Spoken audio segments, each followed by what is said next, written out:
အားလုံးပဲမင်္ဂလာပါခင်ဗျာကျွန်တော်ဒီခဏကတော့ဒါငွေဆောင်ကန်းကြီးကနေပြီးတော့မှပေါ့နော်ကျွန်တော်ကျုံတုံကျွန်းကိုသွားနေတဲ့ခီးစဉ်လေးဖြစ်ပါတယ်ခင်ဗျာဒီခီးစဉ်မှာတော့ကျွန်တော်တို့ကအခုဒါ၃ကျွန်းမှာပထမဆုံးနေနဲ့ကျွန်တော်ငှက်ကျွန်းကိုသွားပါမယ်ခင်ဗျာကဲဒါအခုတော့ငှက်ကျွန်းကိုသွားနေရတဲ့ဒါလေးဖြစ်ပါတယ်ခင်ဗျာကဲလိုင်းကတော့အရန်မော်တော်ဘုတ်စီကလိုင်းကတော့အရန်ဟိုမှာခုန်နေပေါ့နော်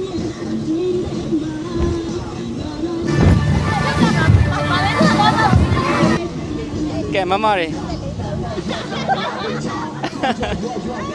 ပြောလား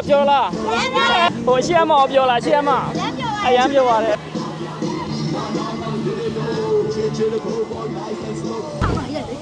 ဟုတ်တယ်ကဲအခုလက်ရှိမြင်နေရတဲ့ဂျုံကတော့ဒါချစ်သူညာကျွန်တော်ပြောပါရခင်ဗျနားတော့ငွေဆောင်တဲ့အရန်နေတဲ့နေရာမှာရှိရပါတော့ငွေဆောင်ကန်းကျင်နေဆိုရင်အနီးနဲ့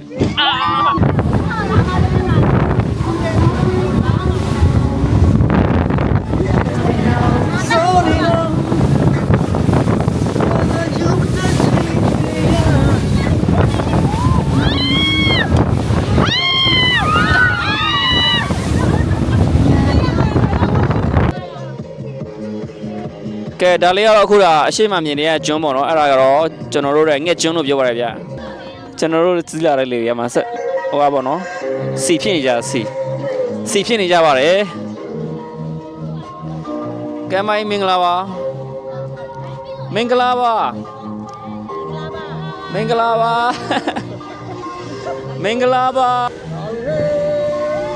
ကဲဒါငှက်ကျွန်းရောက်ပါတော့မယ်ခင်ဗျာ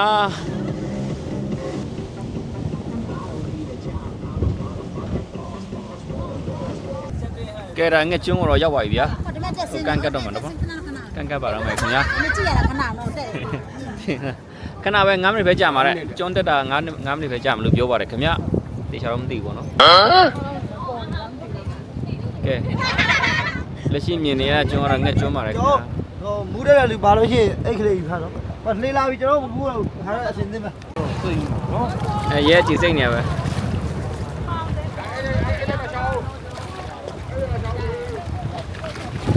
ဘောင်းမေးတွေဘာတွေတော့ဖုံးတွေဘာတွေမထည့်ထားပါနဲ့နော်ကျိုးတွေဖုံးထည့်အောင်ဘောင်းမေးတွေဘာတွေတော့ဖုံးထည့်ထားတယ်လို့ပြောတာမထည့်ပါဘူးအဲ့ထဲမှာထည့်ထားပါတယ်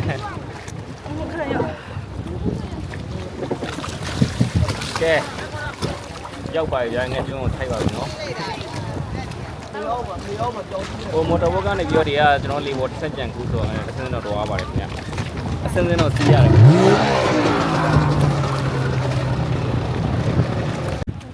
ကဲဒီတစ်ခါမှာတော့ငှက်ကျွန်းပေါ့နော်ခြေတော့ချနိုင်ခဲ့ပါပြီနော်ဆက်လေစီးရဆက်လေလေးစီးရတာမူးတယ်ဟိုဘွဲရဟုတ်လားကဲဒါတော့ငှက်ကျွန်းရဲ့ဒီမှာတဲတောင်ပြင်ကြီးပေါ့တဲတောင်ဒါကြောက်တောင်ပြင်ကြီးပေါ့နော်ကြောက်တောင်ကြီးပေါ့ရဟိုကြောက်တောင်ပြင်ကြီးဖြစ်ပါတယ်ခင်ဗျကဲ view ကတော့ဒီမှာကြည့်ပါဦးဗျကဲဒါတော့သူ့ရဲ့ရှူခင်းလေးတွေဖြစ်ပါတယ်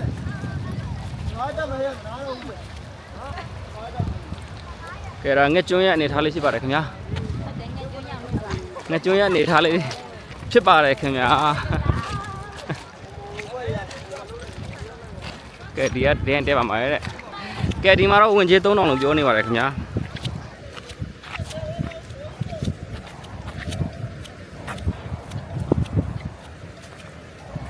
ကဲ3000ပေးရပါမယ်တဲ့အတမောတက်ဖို့အတွက်ပေါ့နော်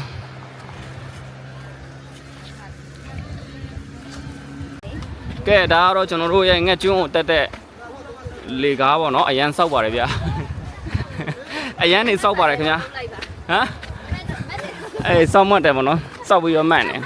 အယုတ်ဒီမှာငှက်ကျွန်းပေါ်တက်ရတဲ့လေကားဖြစ်ပါတယ်ခင်ဗျာကဲနေထားလိုက်ရလို့ရှိပါတယ်ဗျာမလို့ဘေးမှာတော့ကျိုးတန်းလေးလို့ထားပေးပေါ့နော်ကျိုးလေးကန်ပြီးတက်ကြဘေးနားမှာတော့ကျိုးတန်းလေးရှိရယ်ကဲဒီလိုတက်ရပါတယ်ခင်ဗျာညီမလည်းမျိုးနေရရှိရပေါ့နော်ကဲဒါလေးကိုလိုက်ပြရှိပါတယ်ခင်ဗျာဖြည်းဖြည်းတက်ကြည့်လောက်ဒီပါလေးဟိုမိုက်တယ်အေးမိုက်တယ်နော်အာမော်တာကဲဒါတော့အောက်ကိုပြန်ကြည့်ရအနေထားကြပါလေကဲဆက်တယ်မလားအာမော်တယ်မလက်ရမ်းအောင်ပြုံနေပြီလက်ရမ်းအောင်ပြုံနေကဲဒီလိုနေရာတွေတက်ရပါတယ်ခင်ဗျာကြောက်တော့ကြီးက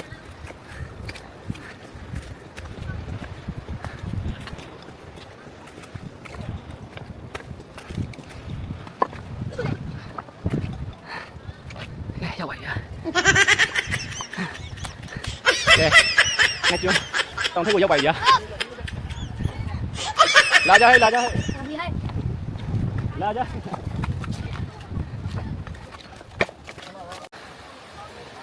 ကဲဒါလေးကတော့ငှက်ကျွန်းတောင်ထိပ်ကနေပြီးတော့အောက်ကိုမြင်နေရတဲ့ပင်လယ်ရဲ့အနေထားပေါ့နော်အားလာပါတယ်ဗျာပြမလိုက်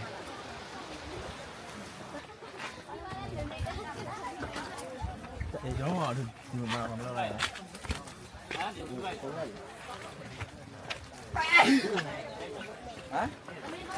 โอ้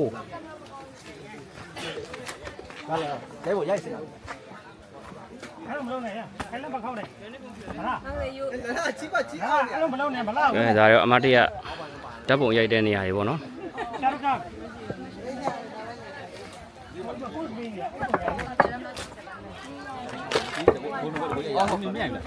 ရိုက်ပါရင်ကဲဒါလေးကတော့ကျွန်တော်တို့ငှက်ကျွန်းရောက်တဲ့ငှက်ကျွန်းရဲ့တောင်ထိပ်ကအနေထားပေါ့နော်ဓာတ်ပုံရိုက်တဲ့ရှုခင်းတဲ့နေရာကိုဒီနေရာလေးတွေမှာရိုက်ကြပါတယ်ရှုခင်းရှုခွက်တွေကိုဒီကနေပြီးတော့ဓာတ်ပုံရိုက်ကြတယ်ပေါ့နော်ဒီမှာချင်းနေပိုင်းလောက်ထားတယ်သူတို့ပိုက်တွေပေါ့နော်အားတွေကိုလှုပ်ထားလဲတွေ့ရပါတယ်ခင်ဗျကဲဒီဘက်ကလည်းဓာတ်ပုံရိုက်တဲ့နေရာတွေပေါ့နော်ဒါလည်းပုံရိုက်တဲ့နေရာဖြစ်ပါတယ်မင်္ဂလာပါကဲအရန်လာနေရောဗျာအရန်နေလာနေရောပေါ့နော်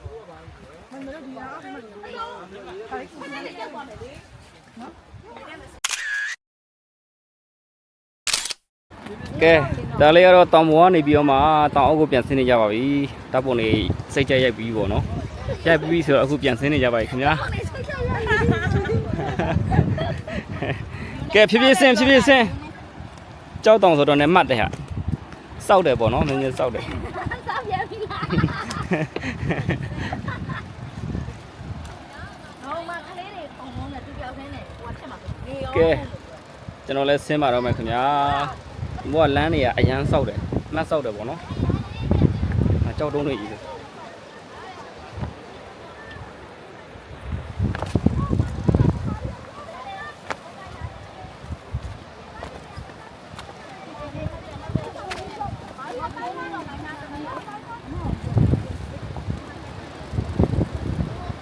အခုကတော့ကျွန်တော်ကဒီငှက်ကျွန်းကနေပြီးတော့ပေါ့နော်ဆင်းလာပြီပေါ့နော်ငှက်ကျွန်းကနေပြီးတော့မှကယ်ရီနဲ့ဆင်းပြီးတော့မှအခုစပီပေါ်ရောက်နေပါပြီခင်ဗျာလက်ရှိအချိန်မှာတော့ကျွန်တော်တို့ဒီကျွန်းလျားရှည်မှာရေသွားကူးမှာဖြစ်ပါတယ်ခင်ဗျာလိတ်ကျွန်းကတော့ကျွန်တော်တို့ဒီလေစင်းနဲ့ပေါ့နော်ဘေးနားနေပတ်ပြီးတော့ကြည်တော်ရမယ့်အနေထားမှာရှိနေပါတယ်ခင်ဗျာကဲဆက်ပြီးတော့မှကြည့်ပေးကြပါအောင်ဗျာ let's go စင်ပြေလားညီမလေးတို့စင်ပြေပါတယ်ရှင်ညီမလေးစင်ပြေပါလားမူပါမူပါတယ်ဟောပြေးနေရတော့လားကဲကျွန်တော်မြန်မာနိုင်ငံမှာလည်းဒီလိုမျိုးလက်ပါတယ်ပေါ့နော်လက်ပါတဲ့ကမ်းခြေတွေလက်ပါတဲ့ကျွန်းတွေအများကြီးရှိတဲ့အကြောင်းဟိုဒါအားလုံးကိုပြလို့ရပါတယ်ခင်ဗျာကဲဒါတော့အနောက်မှာကြံရတဲ့ကျွန်းကတော့ဒါငှက်ကျွန်းဖြစ်ပါတယ်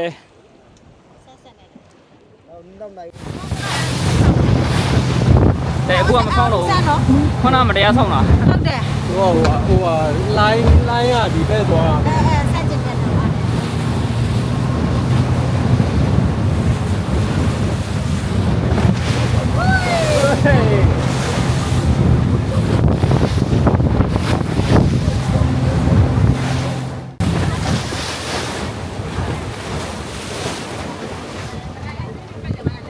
ကဲအခုကလိတ်ကျွန်းကဖြတ်ပြီးတော့အခုကျွန်းလျားရှည်ကိုစိုက်မှာပေါ့နော်ကျွန်းလျားရှည်မှာညနေရေရောက်နေတော့ရေရောက်ထဲမှာရှေ့ကကောင်းတယ်အနောက်ကခန္ဓာကိုယ်တဲ့အနောက်ကအမီရဲ့ရောက်ထဲမှာလက်တွေကမြုပ်ကဲဒါလိတ်ကျွန်းကြည့်ပါရခင်ဗျာတော့အခုချိန်ဒီရလူတရားနဲ့တော့တရားဒေသကနေလက်ကအထီးလာမှာအခုချိန်ဒီခေါ်ချတယ်က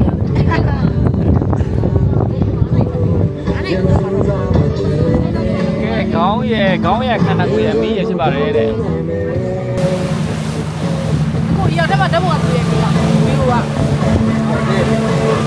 အေးအဲ့ဒီကလည်းအဲ့ဒီကကိုပါလေဟောပင်ကားတယ်ကိုပဲအဲ့ကောပါနော်ဘာရကူတယ်လို့အနေနဲ့တူနေတာရေးမကြဘူးဟုတ်လား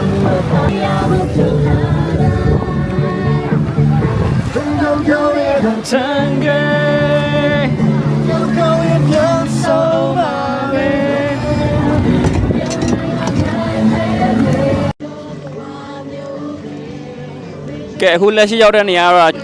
ဒါကျွန်းရချက်ဖြစ်ပါတယ်ကျွန်တော်တို့ဒီမှာရေကူးကြမှာဖြစ်ပါတယ်ခင်ဗျာ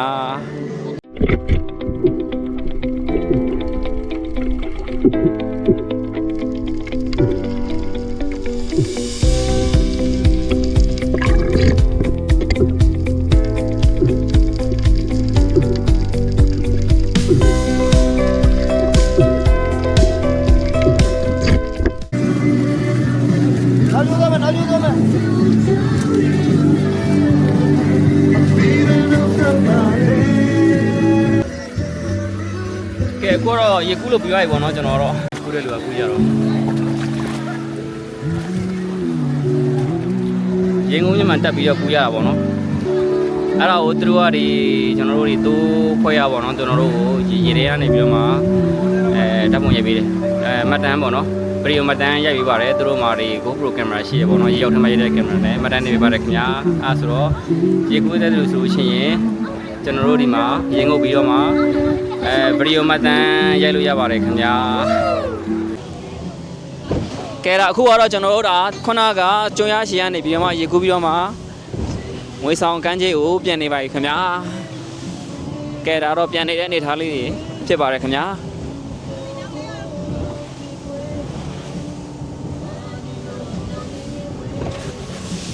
ကဲပင်လေရစိမ့်ပြီးတော့ပြလဲနေရပါတော့ပြလဲပြီးတော့မှအရန်ကုန်မှာပေါ့နော်လာတယ်ပေါ့နော်အရန်ကုန်မှာလာတယ်ပေါ့နော်လိုင်းနေလဲအတင်းတင်းရှိပါတယ်ခင်ဗျလိုင်းတစ်ချက်ဆောင်းလိုက်လို့ရှိရင်လူဟောနာသွားတယ်ခန္ဓာကိုယ်ကရိုးတွေပါနာသွားတယ်ပေါ့နော်အလောက်တည်းအောင်လိုင်းတွေကလည်းကြမ်းပါတယ်ခင်ဗျကဲမကြိုင်ခင်ချိန်ထဲမှာပဲကျွန်တော်တို့ရဲ့ဒီမိုတိုဘက်ကလေးကကျွန်တော်တို့တဲ့အိတ်ဇဲဟိုတယ်ကိုစိုက်ပါတော့မယ်ခင်ဗျာလက်ရှိမှာတော့ကျွန်တော်စီးရတဲ့မိုတိုဘက်ကစီပြတ်နေလို့စီထည့်နေကြပါတယ်အနောက်မှာစီထည့်နေကြပါနော်ကဲလက်ရှိနေထားရလဲဒီမှာပင်လေရေပြင်ကတော့အရန်ကိုငြိမ်တက်နေပါတယ်ခင်ဗျာကဲရရင်လာနေရောကိုကြီးစင်ပြေလားကြည်တယ်ဗျာကြည်တယ်ဗျာလိုင်းစီအဲ့ဒါမူးတယ်နော်အမလေးတော့စင်ပြေကြပါလားခင်ဗျာကြည်ပါတယ်ဟိုနောက်ကမှတော့ဘာစကားပြောမူးလိုက်လားမသိ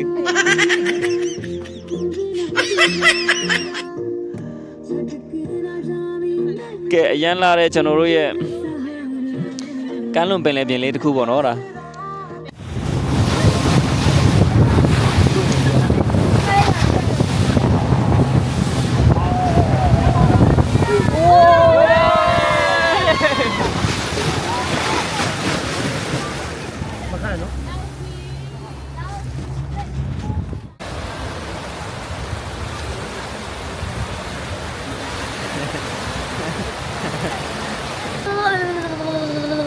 ချမ်းနေပြီလားချမ်းနေပြီလားကဲဒါတော့ကျွန်တော်တို့ဒီခဏသွားတယ်ကျွန်းတုံးကျွန်းခီးစဉ်ပေါ့နော်ဒီငွေဆောင်ကမ်းခြေကနေပြီးတော့မှကျွန်းတုံးကျွန်းသွားတဲ့ခီးစဉ်ကတော့ဒီမှာပဲပြီးဆုံးမှာဖြစ်ပါတယ်ခင်ဗျာကြည့်ပေးကြလို့အားလုံးလည်းကျေးဇူးများတင်ပါတယ်နောက်ထပ်ဘလော့အသစ်တင်ပါလဲထပ်ပြီးတော့ဆိုညီမကြီးရခင်ဗျာအားလုံးကိုကျေးဇူးတင်ပါတယ်ဘိုင်ဘိုင်